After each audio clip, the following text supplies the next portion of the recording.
తెలంగాణలో 10 మంది బీఆర్ఎస్ ఎమ్మెల్యేల అనర్హత పిటిషన్పై సుప్రీంకోర్టు కీలక తీర్పు ఇచ్చింది. అనర్హత అంశంపై స్పీకర్ 3 నెలల్లో నిర్ణయం తీసుకోవాలని సుప్రీంకోర్టు ఆదేశించింది. అంటే అక్టోబర్ 31లోగా స్పీకర్ దీనిపై నిర్ణయం తీసుకోవాల్సి ఉంటుంది.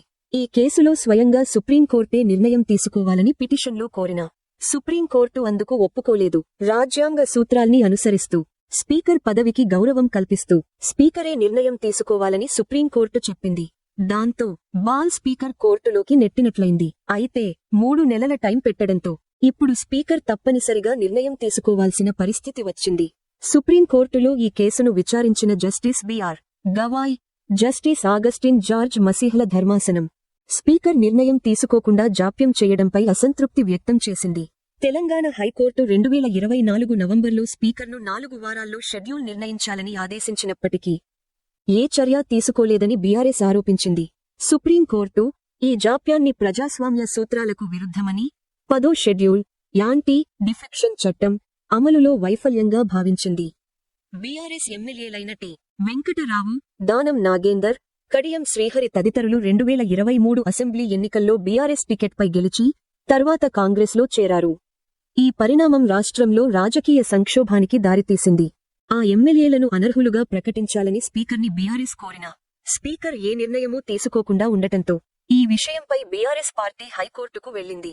హైకోర్టు స్పీకర్ 4 వారాల్లో నిర్ణయం తీసుకోవాలని చెప్పగా స్పీకర్ తనను ఆదేశించే అధికారం హైకోర్టుకు లేదు అన్నారు. దాంతో విషయానికి సుప్రీంకోర్టుకు చేరింది. ఇప్పుడు సుప్రీంకోర్టు కీలక తీర్పు ఇచ్చింది. తాము స్వయంగా వేటు వేయలేమన్న సుప్రీంకోర్టు దీనిపై 3 నెలల్లో స్పీకరే నిర్ణయం తీసుకోవాలని ఆదేశించింది. ఎమ్మెల్యేలు పార్టీలను ఫిరాయించినప్పుడు చాలా సందర్భాల్లో స్పీకర్ నిర్ణయం తీసుకోకపోవడంతో 5 ఏళ్ల పదవీ కాలం ముగిసిపోతోందని, దీనివల్ల ఆపరేషన్ సక్సెస్, పేషెంట్ డైడ్ అనే పరిస్థితి వస్తోందని సుప్రీంకోర్టు ఆగ్రహం వ్యక్తం చేసింది. అంటే ఒక రకంగా స్పీకర్లు త్వరగా నిర్ణయం తీసుకోకపోవడంపై సుప్రీంకోర్టు అభ్యంతరం వ్యక్తం చేసినట్లయింది. ఒక రకంగా ఇది స్పీకర్కి అభ్యంతరకర తీర్పే అనుకోవాలి. ఇప్పుడు 3 నెలల్లో స్పీకర్ ఆ 10 మంది బీఆర్ఎస్ ఎమ్మెల్యేలపై అనర్హత వేటు వేస్తే ఉప ఎన్నికలు వస్తాయి. అలా కాకుండా ఏ నిర్ణయమూ తీసుకోకుండా ఉంటే అప్పుడు మళ్లీ ఈ అంశం సుప్రీంకోర్టు పరిధిలోకి వస్తుంది. అప్పుడు దీనిపై స్వయంగా సుప్రీంకోర్టే నిర్ణయం తీసుకున్నా ఆశ్చర్యం అక్కర్లేదు. అయితే ప్రస్తుతం సుప్రీంకోర్టు దీనిపై నిర్ణయం తీసుకునే ఛాన్స్ ని స్పీకర్కే ఇచ్చింది. తద్వారా స్పీకర్ పదవిని గౌరవించినట్లయింది. ఆ గౌరవాన్ని స్పీకర్ నిలబెట్టుకుని 3 నెలల్లో నిర్ణయం తీసుకోవడం మేలు అని విశ్లేషకులు అంచనా వేస్తున్నారు.